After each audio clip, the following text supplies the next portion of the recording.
அஞ்சாவது மந்திரத்துக்கு பொருளே இடது பக்கம் இருக்குது. 76வது பக்கத்தில் இருக்குது. அஞ்சாவது மந்திரம் 77வது பக்கத்தில் இருக்குது. எப்படி இப்படி பழகுனாங்கன்னே தெரியல. எழுதுங்க. அந்தணரும் தேவரும் மக்களும் வணங்கி நிற்க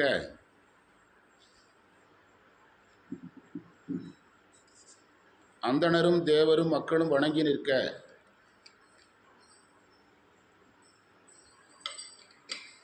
இறைவன் ஒளி உருவமாய் விளங்குகிறான்.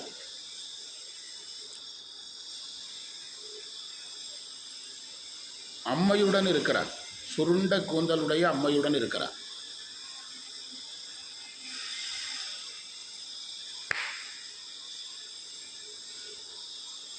வண்டுகள் மலர்களில் மகரந்தத்தை கிண்டி ஓசை எழுப்புகின்றன.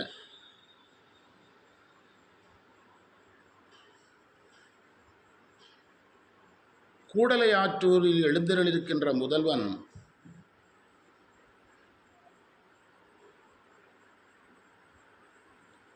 இந்த வழியில் என் முன்னால் வந்த செயலை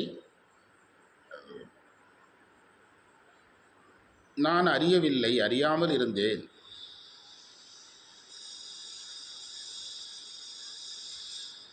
இது என்னுடைய அறியாமை.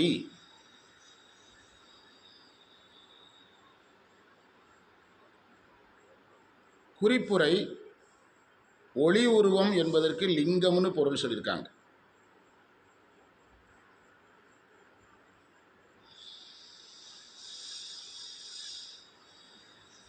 சித்தியார் 292வது மந்திரத்தில்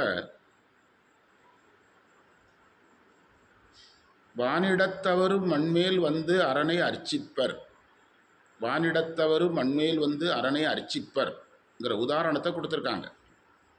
நீங்கள் எழுதின அந்த உரையில் தேவர்கள் கும்பிட்டதா செய்தி இருக்குதுல்ல, அதுக்காக. அதனால தான் விண்ணவரும் தொழன்னு பாடினாரா.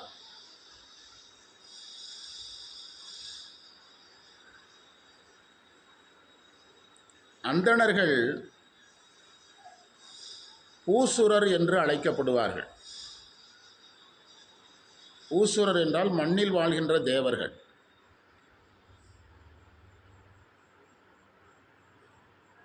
அதனால் விண்ணுலக தேவருக்கு முன்னாலேயே அவங்கள சொல்லியிருக்கிறாரா.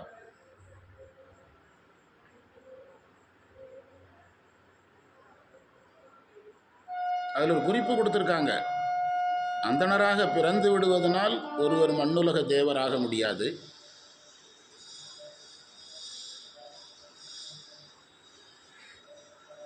சிவபக்தி உடையவராக இருக்க வேண்டும், அப்போதான் மண்ணுலக தேவர்.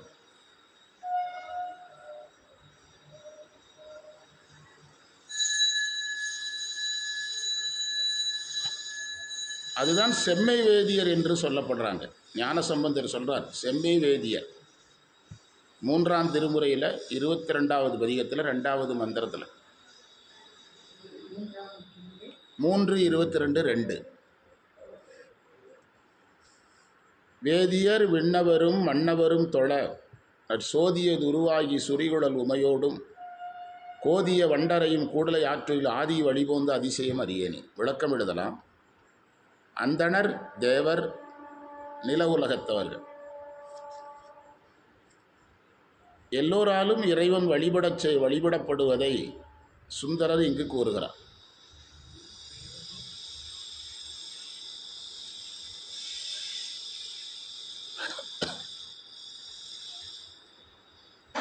வேதியர்கள் கிரியை அளவில் நின்றால் கிரியை மார்க்கிகளாக பார்க்கப்படுவார்கள்.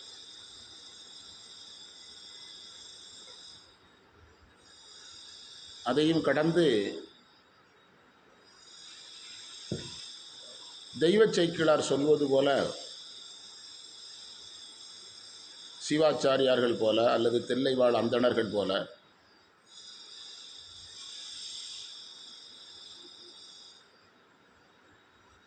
இந்த மந்திரத்தில் சொன்ன மாதிரி செம்மை வேதியர்களாக இருந்தால்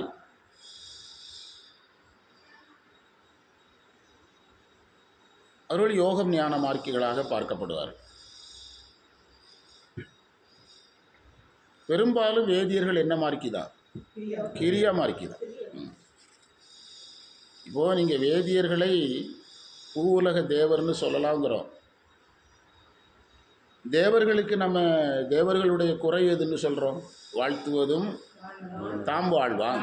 அப்போ அதே இது உங்களுக்கு அடாப்ட் ஆயிருமே. அதே இது யாருக்கும் அடாப்ட் ஆயிரும்? இவங்களுக்கும் ஆயிரும். அதனால தான் திருமுறை அவங்கள பிரிச்சுது, செம்மை வேதியர்னு சொல்லிச்சு. பூசுரர் என்று சொல்லப்பட்டாலும் அவர்கள் யாராக இருக்கணும்? செம்மை வேதியராக இருக்கணும், சிவபக்தி உடையவராக இருக்கணும், இருப்பாங்க அப்படின்னு புரிஞ்சுக்கிடணும். தேவர்களையும் யாரையும் சேர்த்து பார்த்துடக்கூடாது. அவர்கள் விண்ணுலக தேவர்கள், இவர்கள் மண்ணுலக தேவர்கள், ரெண்டு பேருக்கும் நோக்கம் எதுன்னு ஆயிரும்? போகம்னு ஆயிரும். அது கொஞ்சம் கவனமாக கையாளணும். அதனால தான் உரையாசிரியரே கவனமாக சிவபக்தி உடையவராக இருக்க வேண்டும், செம்மை வேதியராக இருக்க வேண்டும்.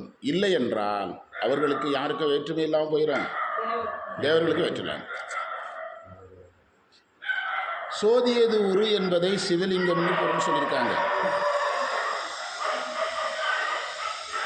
அதாவது ஜோதி அருவுருவத்தில் சேரும்.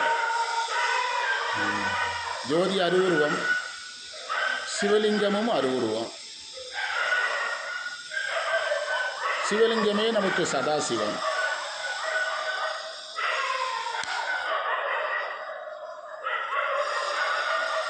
அதாவது சோதியை வழிபட்டார்கள் என்பதை திருக்கோயிலில் வழிபட்டார்கள்னு எடுத்துக்கணும்.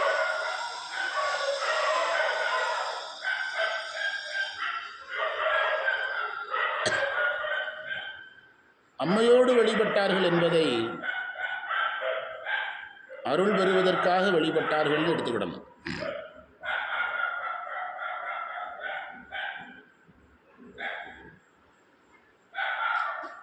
வண்டுகள் மகரந்தத்தை கிண்டுகின்றன, ஓசை எழுப்புகின்றன அப்படின்னு சொல்றார்.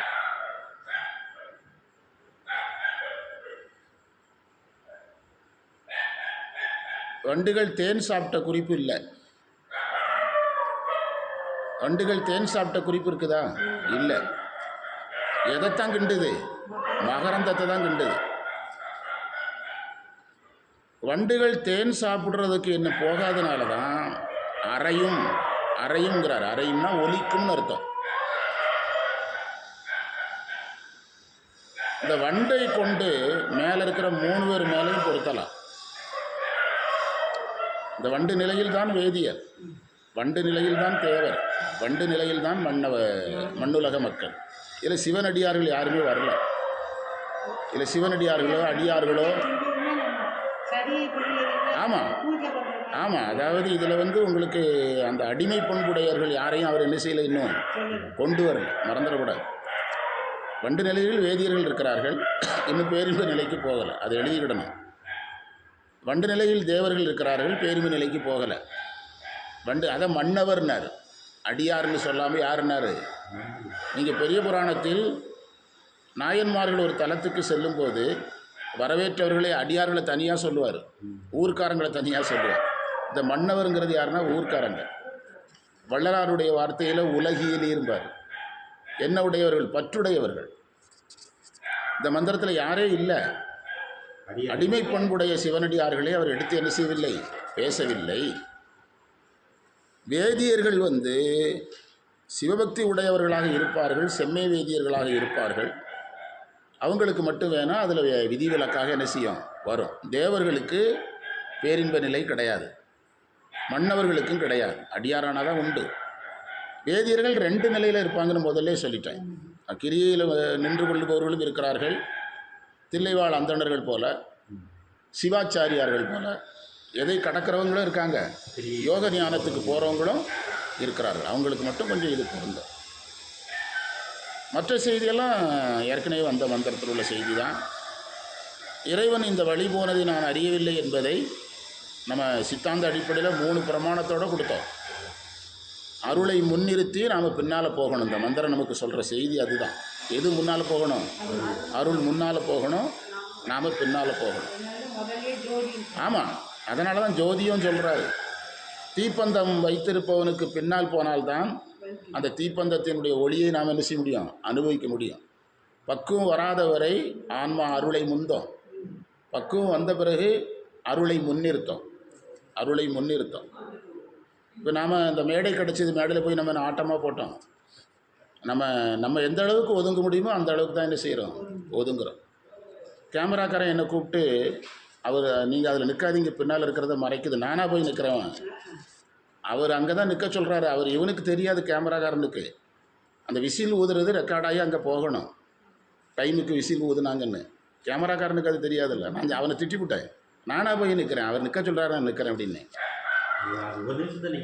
நம்ம கூட்டத்தில் எப்போவுமே அவர் குணசேகரனே சொல்லிட்டார்.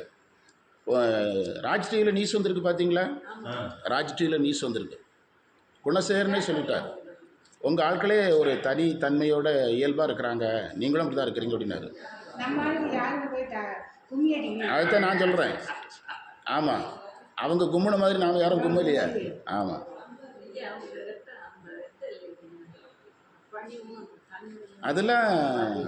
அதெல்லாம் நிறையா. இப்போ நாம் நமக்கு ஐயாச்சாமி நம்மளை நம்புகிறாரு. நம்ம குருகுலம் எப்பவும் எப்படின்னா நம்புவர்களை காப்பாற்றும், அதில் உறுதியாக இருக்கும். ஆமாம், இல்லை அவர் எப்படின்னா அவருக்கு நம்ம உதவணும்னு எதிர்பார்த்தாரு, உதவணும். ரெண்டாவது நம்ம மக்களுக்கு சிலருக்கு சில தெளிவு இல்லை, அதை நான் பாடத்தில் போகிறதுக்காக சொல்கிறேன், சில தெளிவு இல்லை. ஆசிரியர் ஒரு காரணத்தோடு செய்வாருங்கிறது நிறைய பேருக்கு தெரியாது. ஒன்று, அவர் நம்ம கூட இருந்தால் தான் நம்ம இளைய தலைமுறைகளை சாதனை, இப்போ 4-5 பேர் பண்ண ரெடியாக இருக்காங்க, பண்ண வைக்க முடியும். இவர் நம்ம கூட இல்லைன்னா இவருக்கு ஃபோன் போட்டு இவர் நம்ம மெனக்கிட்டு கூப்பிடணும், அவர் வீட்டுக்கு வர சொல்லுவார், நம்ம போக முடியுமா? இப்போ நான் ஃபோன் அடித்தா பைக் அடித்து எங்கள் வீட்டில் இருக்கிறாரு. தமிழ்நாடு முழுவதுக்கு இவர் தான் இன்சார்ஜ் இருக்குது. இந்த சந்தர்ப்பத்தை பயன்படுத்துகிறோம். நம்ம எல்லாருமே சேர்ந்து வேறு சாதனை பண்ண போகிறோம் திருமுறையில்.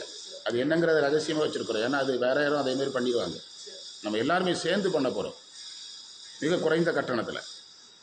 நேற்று சொன்னேன், நானே தனியாக பண்ண போகிறேன். 4 வரி திருவாசகத்தை 5 மணி நேரம் பேச போகிறேன். அது ரொம்ப போர் அடிக்கும், உங்களுக்கு போர் அடிக்கும். இல்லை, அதுக்காக வேற ஒரு டெக்னிக் பண்ணலாமான்னு இருக்கிறேன். ஒரு செய்யுள் தானே, அது ஏதாவது அந்த அகவல் எடுத்துக்கிட்டாலும் ஒரு செய்யுள் கணக்கு தான். அகல் முதல் 4 தலைப்பில் எதை ஒன்று எடுத்துக்கிட்டாலும் என்ன கணக்கு தான். அது கொஞ்சம் இருக்கிறவங்கள லைவாக கொண்டு போகலாம், இல்லைன்னா கொஞ்சம் டீப்பாக போயிடும். 500 சொல்லியிருக்கிறேன். அதையெல்லாம் நம்ம செய்துகிட்ருக்குறோம். நாம் ஏன் அவர் கூட இருக்கிறோம்னா அவர் நம்மளை தேடுறவங்க கூட இருக்கணும். ரெண்டாவது, நம்முடைய திருக்கூட்டத்தினுடைய நம்ம கூட்டம் புகழுக்குரியது அல்லன்னு ஒரு செய்தி பரவுது.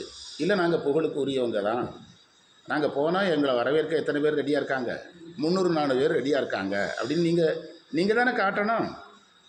இப்போ இந்த கூட்டம் புகழுக்குரியது அல்லன்னு ஒரு செய்தி பரவுனா புகழுக்குரியதுன்னு நீங்கள் தானே நிரூபிக்கணும். அப்போ அதற்கான வாய்ப்புகளை நீங்கள் என்ன செய்யணும், பயன்படுத்தணும். இதெல்லாம் ஆசிரியர் மூலையில் தான் தோணும். மாணவர்கள் ஆசிரியர் கையை காட்டினா என்ன செய்யணும், இதை மாணவர்கள் ஐயா ஒரு நோக்கத்தில் இதை செய்வார், இதுக்கு பின்னால் இந்த கதையெல்லாம் இருக்கும். ஒரே ஒரு கேரண்டி நான் கமரன் டீச்சரோட சொன்னேன், அவருக்கும் குருகுலத்துக்கும் இடையில் ₹1 கூட வரவு செலவு கிடையாது. இப்போ கூட மதுக்கிட்ட சொன்னேன், அவருக்கும் நமக்கும் இடையில் என்ன கிடையாது, வரவு செலவு ₹1 கூட கிடையாது. அதுக்கு நம்ம கேரண்டி கொடுக்கணும், புரியுதா? அவருக்கு என்ன, இப்போ நாங்கள் பரமத்தி போகும்போதும் வரும்போதும் அவர் தாங்க செலவழித்தார். டீ கடை செலவெல்லாம் அவர் தான் செலவழித்தார். அவர் நாம் சரியாக இருந்தால் நம்ம சார்ந்தவங்களும் சரியாக இருப்பாங்க, உண்டா இல்லையா? இப்போ நமக்கு ஒரு 300 பேர் இருக்கிற மேடையில் சும்மா எல்லோரும் கூப்பிட்டு நிறுத்திடுவாங்களா? அப்போ அதுக்கு குருவருள் வேணும், திருவருள் வேணும், அதை பயன்படுத்துறதுக்கு ஒரு புத்திசாலித்தனம் வேணும், உண்டா இல்லையா? அதுக்கும் தவம் செய்யணும். அது நம்ம கூட்டத்துக்கு கிடச்சிது. அப்போ நம்முடைய கூட்டம் சமூகம் நம்மை விரும்புகிறதுங்கிறத காட்டுறதுக்கான வாய்ப்பு இது. முதல்ல நம்ம காட்ட வேண்டியது இல்லை, இன்றைக்கி சூழல் மாறி இருக்குது. அப்போ எங்களை நம்பி சமூகம் இருக்குது. ஆமாம், 40 கிலோமீட்டருக்கு அங்கே ஆள் இருக்குது, 100 கிலோமீட்டருக்கு அங்கே ஆள் இருக்குது அப்படின்னா நீங்கள் தான் அதை காட்டணும். உங்களை நம்புகிறாங்கங்கிறத நீங்கள் தான் காட்டணும். இதெல்லாம் நம்ம யோசித்து தான் ஸ்டெப் எடுக்கிறோம். பாடத்துக்கு வாங்க, பாடத்தோடு பொருத்துவோம். அதைத்தான் நம்ம சிவபக்தியுடைய அங்கேயே நம்ம அடியார்களை எத்தனை வகையாக பிரிக்கிறோம். இப்போ அதே பிரிவு தான் இங்கே வந்திருக்கு. என்கிட்ட ஒரு அம்மா வந்து கேட்டது, அசைவம் சாப்பிட்டுட்டுலாம் சைவ நிகழ்ச்சிக்கு வர்றாங்க, சித்தாந்த வகுப்புக்கே வர்றாங்க, நீங்கள் இதை சொல்லிட்டு இருக்கீங்க அப்படின்னு அந்த அம்மா முழிக்குது. ம்.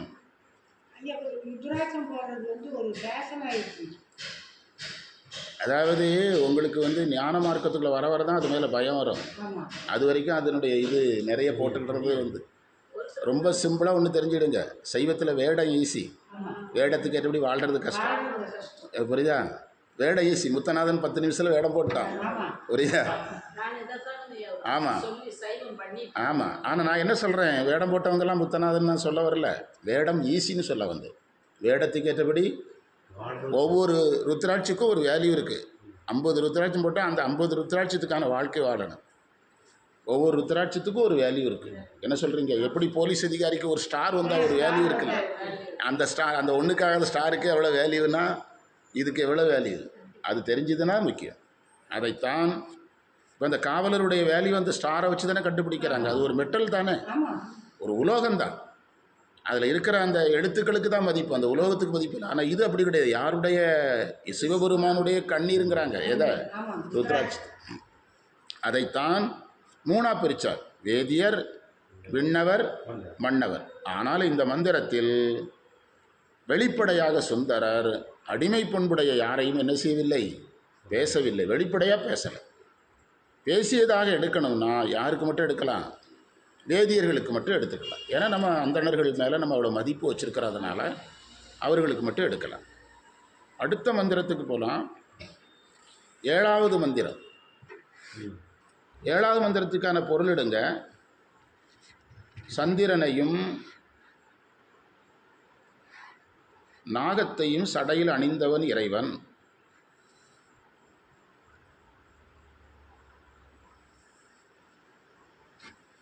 அம்மை நுண்மையான ஆடைகளை அணிந்தவள், அணிகலன்களை அணிந்தவள். அந்த அம்மையுடன் இறைவன் உடனாயிருக்கிறான்.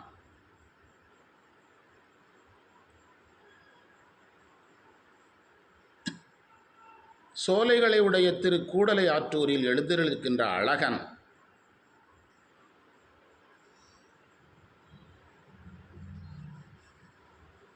இந்த வழியில் சென்றதை நான் அறியாமல் ஒளிந்தேன். இது என்னுடைய அறியாமை, இது என்னுடைய அறியாமை.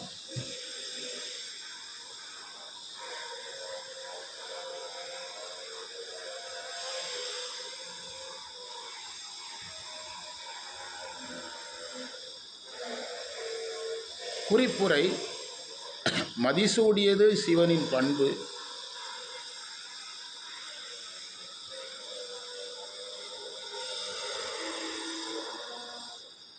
அதில் அவ்வளோதான் இருக்குது, வேறு நிலமோ இலக்கணமாக வருது. மந்திரத்தை படிங்க. மழை நுழை மதியோடு சந்திரன், மேகம், மழைனா மேகம். வாளரவும் சடைமேல் இளை நுழை துகில், துகில்னா ஆடை, நுட்பமான ஆடை. அல்குல் என்பது வயிற்றுப்பகுதி. ஏந்திழை ஆளோடும், நகை ஏந்திழைனா நகை அணிந்தவன். குளையணி திகழ் சோலை, அணிகலன்களையுடைய உமாதேவி உடனாகி தளிர்களது அழகு விளங்குகின்ற சோலை. கூடலை ஆற்றூரில் அழகனி வழிபோந்த அதிசயம் அறியேனே. விளக்கம் எழுதலாம். இறைவன் மதியையும் நாகத்தையும் சூடி உள்ளான். மதி அவனுடைய அருளையும், நாகம் அவனுடைய ஆற்றலையும் குறிக்கிறது.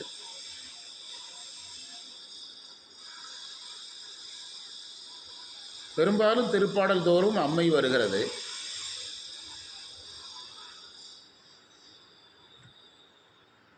அது அருளை குறித்து வந்து கொண்டிருக்கிறது அல்லது யோக நிலையை குறிக்கிறதுன்னு எடுத்துக்கிடணும்.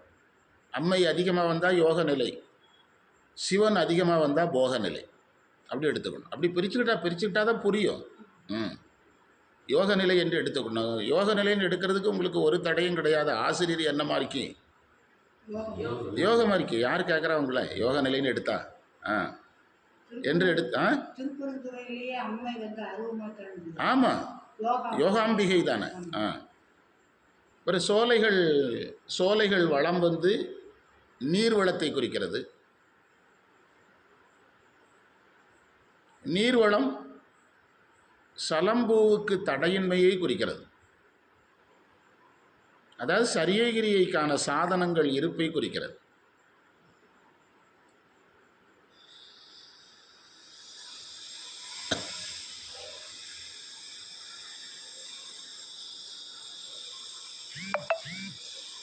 இறைவனை அழகன் என்று சொன்னது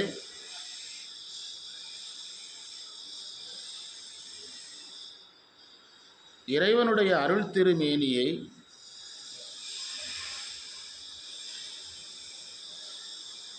சாதகன் அனுபவிக்கின்ற நிலை.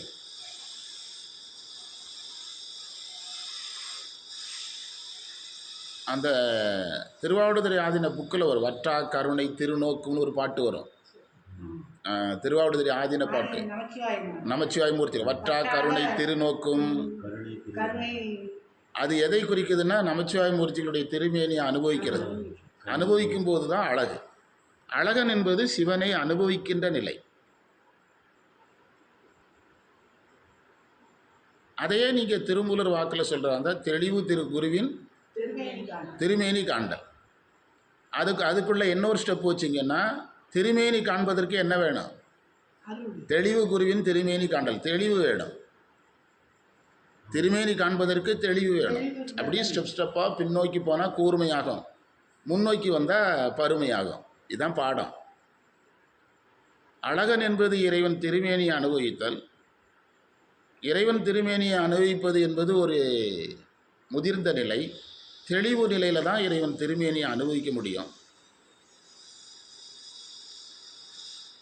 இப்போ இந்த குனித்த புருவம் சொல்லி பாருங்களேன், நான் கரெக்டாக சொல்லணும்னு பாருங்கள். குனித்த புருவமும் கொவ்வை செவ்வாயில் குமின் சிரிப்பும் பனித்த சடையும் பவளம்போல் மேனியில் பால் வெந்நீரும் இணைத்தமுடைய எடுத்த பொற்பாதமும் காணப்பெற்றால் மனித பிறவி வேண்டுவதேன்னு யார் சொன்னார்?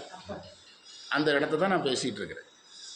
இந்த திருமேனியை பார்க்கிற வாய்ப்பு எனக்கு கிடைக்கும் என்றால் நான் யாராக பிறக்க தயார். அந்த இடத்தில் திருநாவுக்கரசர் மிக தெளிந்த நிலையில் நின்று பேசுகிறார். எதை அனுபவிக்கிறாரு? இறைவன் திருமேனியை காண நாம் பிறக்கலாம். அதுதான் தெளிதல் நிலை அல்லது ஞான நிலை. இந்த அழகுங்கிறதுக்கு பின்னால் இவ்வளோ செய்தி இருக்குது. அதைத்தான் திருமூலர் தெளிவு குருவின் அவர் காண பெற்றால்னாரு, தெளிவு குருவின் திருமேனி காண்டல்னார். அதுதான் அப்பர் கண்கால் காண்மீன்களோன்னார். புரியுதா? இதையெல்லாம் நீங்கள் நகர்த்தி இதையும் கொண்டு போய் நீங்கள் யோக நிலைன்னு முடிக்கணும். என்ன நிலை? போக நிலை கிடையாது. என்ன நிலை? யோக நிலை. ஏன்னா திருமேனி காணல் யோக நிலை தான். என்ன நிலை கிடையாது? போக நிலை கிடையாது. யோகத்தில் இருந்து அதுக்கு பிறகு இறைவன் கொடுக்குற பேரின்பத்தை அனுபவிக்கும் போது தான் என்ன நிலைன்னு சொல்லணும்? போக நிலைன்னு சொல்லணும். இதுபோல் இந்த இறைவன் திருமேனியை அனுபவிக்கிற பாடல்களை எல்லாம் எடுத்து நம்ம இதில் இணைச்சி, இந்த அழகனி வழி போந்த அதிசயம் கண்ட அரியணின்னு இவர் சொல்கிற இடத்த நம்ம திருவாசகத்தில் இந்த மாதிரி மந்திரம் எங்கே எல்லாருக்குன்னு பார்க்கணும்.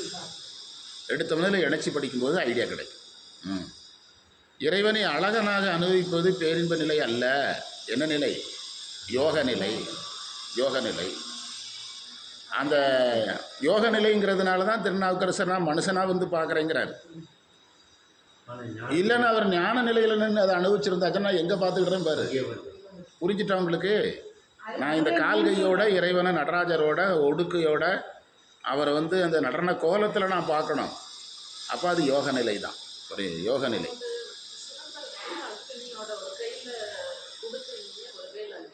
ஆமாம்.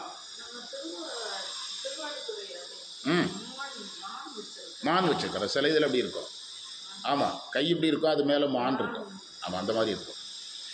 அது வந்து எதுக்குன்னு நம்ம பெரியவங்ககிட்ட கேட்டு கண்டுபிடிக்கலாம். கண்டுபிடிக்கலாம்.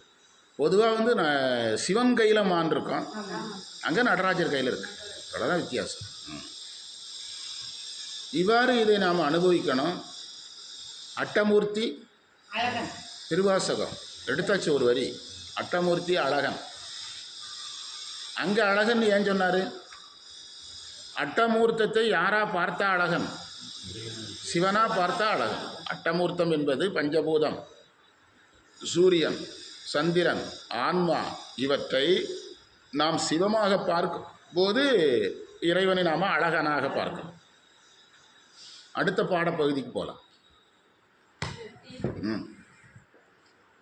திருமந்திரம் கொண்டு வந்ததுனால ஒரு திருமந்திரம் படிப்போம். கொண்டு வந்துட்டு சும்மா கொண்டு போக வேண்டாம்.